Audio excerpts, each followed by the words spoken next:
En la Venecia del siglo XVI, el convento de San Zaccaria era mucho más que un lugar de reclusión espiritual. Este convento albergaba a las hijas de las familias más poderosas de la República, los Dandolo, los Contarini, los Morosini y otros linajes ilustres que veían en San Zaccaria un destino adecuado para sus hijas, especialmente aquellas que no podían o no querían casarse. Pero lo que no parecía una decisión familiar piadosa escondía una realidad mucho más compleja. Estos conventos eran también un mecanismo de control social, una forma de mantener el estatus y la riqueza dentro del círculo familiar sin tener que repartir herencias entre demasiadas hijas. Era más barato y conveniente destinar una hija a la vida religiosa que pagar una dote de matrimonio que podía arruinar a una familia. Las monjas que habitaban en San Zaccaria gozaban de privilegios que las diferenciaban del resto de las mujeres de la época. Sus celdas podían estar amuebladas con muebles finos, sus hábitos confeccionados con telas costosas, y sus días transcurrían entre rezos, lecturas y visitas de familiares influyentes que llegaban con regalos y noticias del mundo exterior. Estas visitas, que en teoría debían ser breves y supervisadas, se convertían a menudo en encuentros prolongados donde se tejían alianzas, se intercambiaban rumores y, en algunos casos, se preparaba el terreno para relaciones más íntimas. Las monjas de linaje noble mantenían su estatus dentro del convento y, a menudo, eran tratadas con una diferencia que las otras monjas de origen más humilde no recibían.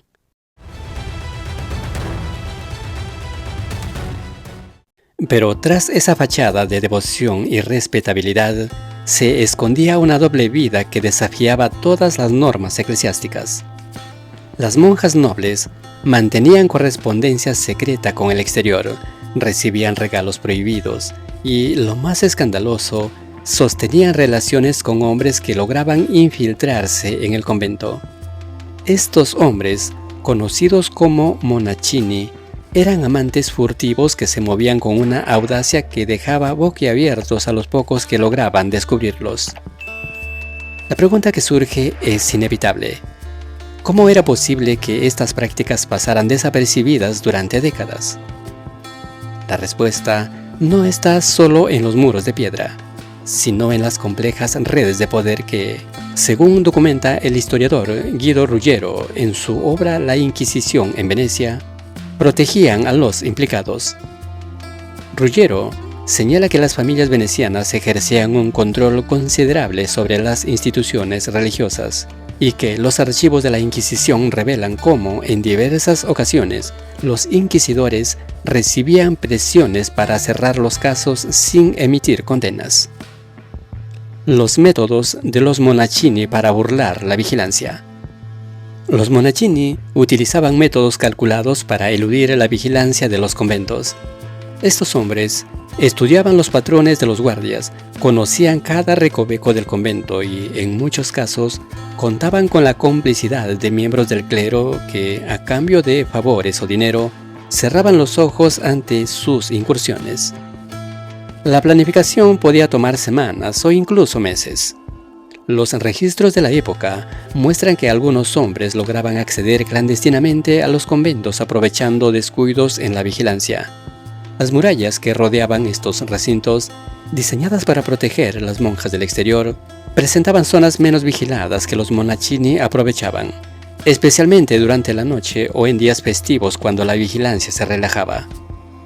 Algunos utilizaban cuerdas con ganchos que lanzaban desde las calles adyacentes, mientras que otros se valían de andamios o estructuras temporales que ellos mismos colocaban. Los jardines interiores, con sus altos setos y fuentes, ofrecían escondites donde las parejas podían reunirse sin ser vistas desde las ventanas del convento. El arte del disfraz era otro recurso empleado. Algunos monachini se hacían pasar por sacerdotes, aprovechando la autoridad que ese vestuario les confería y el hecho de que los sacerdotes podían moverse con relativa libertad dentro de los conventos. Otros adoptaban la apariencia de mercaderes que entregaban suministros al convento, o de nobles visitantes que venían a ver a sus parientes. Estos engaños les permitían moverse por el convento sin despertar sospechas, y las monjas, que a menudo solo podían ver a sus visitantes a través de rejas o desde ventanas, eran fácilmente engañadas. Las crónicas de la época conservadas en el Archivo Histórico de Venecia recogen indicios de estas tácticas. Los documentos mencionan cómo los monachini identificaban los puntos débiles de cada convento y, aunque no existe evidencia de una red organizada de conocimiento clandestino, los registros de la Inquisición muestran que estos métodos eran conocidos y empleados de forma recurrente. La protección de las familias nobles y el silencio cómplice. Las monjas de San Zacaria eran hijas de duques, mercaderes y políticos que veían en el convento un lugar para mantener el estatus familiar. Esta posición social otorgaba privilegios que otras monjas no tenían. En varios casos documentados, las familias nobles intervinieron para proteger a sus hijas y también a los monachini implicados, utilizando su influencia para garantizar que los escándalos se mantuvieran ocultos. Esta red de apoyo, donde los padres y hermanos de las monjas cerraban los ojos ante las transgresiones, construyó a que muchos de estos episodios jamás salieran a la luz. El papel de la nobleza veneciana en este entramado era determinante. Las familias poderosas controlaban parte de la vida social y política de la ciudad, y su influencia se extendía hasta las instituciones eclesiásticas. Los monachini, que a menudo eran hijos o parientes de estas familias, gozaban de una protección considerable. Si un monachini era descubierto, la familia podía intervenir para silenciar el escándalo, sobornando a los guardias, presionando a las autoridades eclesiásticas o, en casos extremos, amenazando con represalias políticas. La Inquisición se encontraba con un obstáculo difícil de superar: el poder de los linajes venecianos. Guido Ruggiero, en su análisis de los archivos inquisitoriales, documenta cómo operaba este sistema de influencias. En su obra sobre la Inquisición en Venecia, Ruggiero destaca que la protección de los implicados formaba parte de un entramado más amplio de relaciones de poder que envolvía a la élite veneciana, donde los padres de las monjas podían negociar con los inquisidores el cierre de los casos, ofreciendo a cambio donaciones a la iglesia o apoyos políticos. Santa Clara, el convento que también guardaba secretos. El convento de Santa Clara, famoso por su estricta regla de clausura, se convirtió en otro punto caliente de clandestinidad. Las monjas de este convento, muchas de ellas también de familias nobles, encontraban la manera de comunicarse con el exterior y recibir visitas no autorizadas. Santa Clara era considerado uno de los conventos más severos de Venecia, pero incluso allí, donde la vigilancia era más estricta, los monachini lograban infiltrarse. Los métodos en Santa Clara eran similares a los de San Zacaria, pero con algunas variantes adaptadas a la geografía del lugar. Algunos monachini utilizaban barcas para acercarse sigilosamente a las ventanas que daban al canal, especialmente durante la noche. La oscuridad y el sonido del agua cubrían sus movimientos, permitiéndoles llegar a las rejas de las ventanas donde las monjas los esperaban. Las monjas dejaban caer cuerdas o escaleras desde sus ventanas para facilitar el acceso a sus amantes. Otros monachini se colaban entre el séquito de visitas oficiales, aprovechando los días de visita religiosa cuando el convento recibía a numerosos invitados y el control se relajaba. Los rumores sobre Santa Clara fueron lo suficientemente persistentes como para que la Inquisición interviniera en varias ocasiones. Se documentaron casos de monjas que fueron sorprendidas en compañía de hombres dentro de sus celdas, y en algunos casos, los amantes lograban escapar por las ventanas antes de ser capturados. Sin embargo, los investigadores topaban con frecuencia con el mismo obstáculo: la protección de las familias poderosas.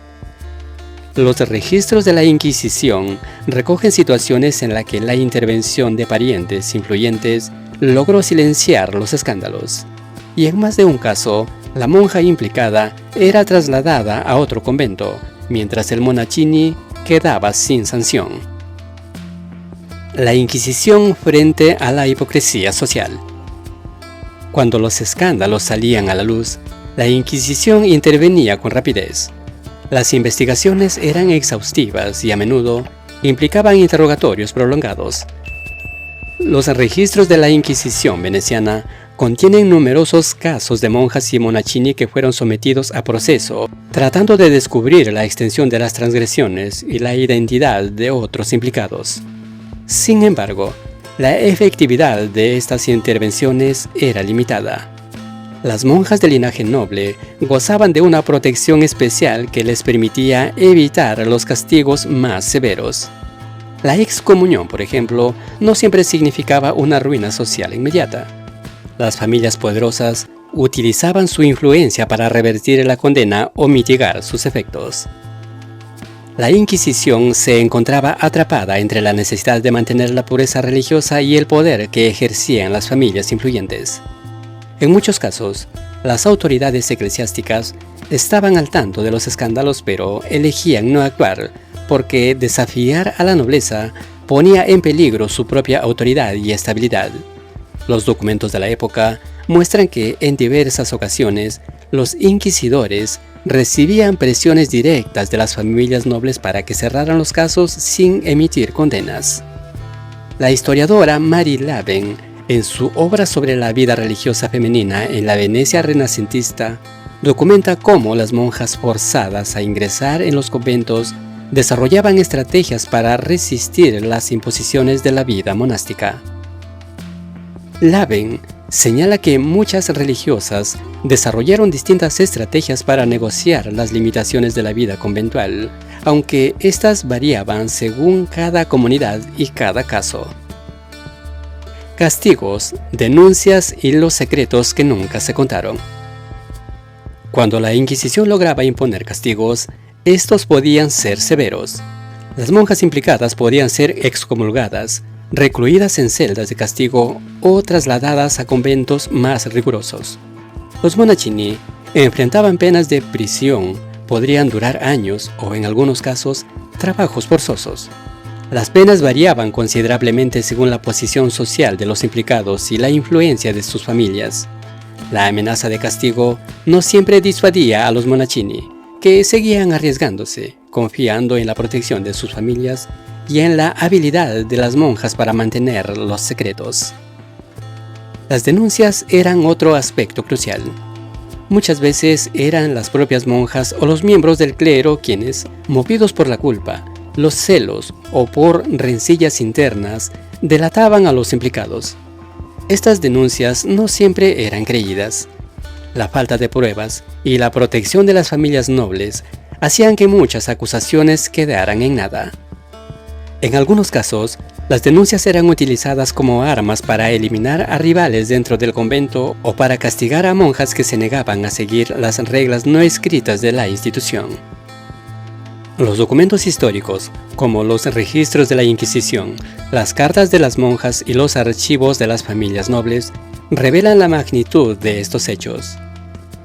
Estos testimonios muestran cómo muchos escándalos quedaron impunes y cómo las autoridades, en lugar de actuar con firmeza, a menudo preferían no intervenir para no alterar el equilibrio de poder en la ciudad. La historia de los monachini y las monjas nos deja un misterio fascinante. ¿Cuántos otros secretos se han perdido en los pliegues del tiempo, ocultos bajo capas de poder, silencio y censura? Lo que no se cuenta, lo que no se sabe, da un vacío que, a pesar del paso de los siglos, sigue intrigando a quienes se asoman a estos oscuros episodios de la historia veneciana.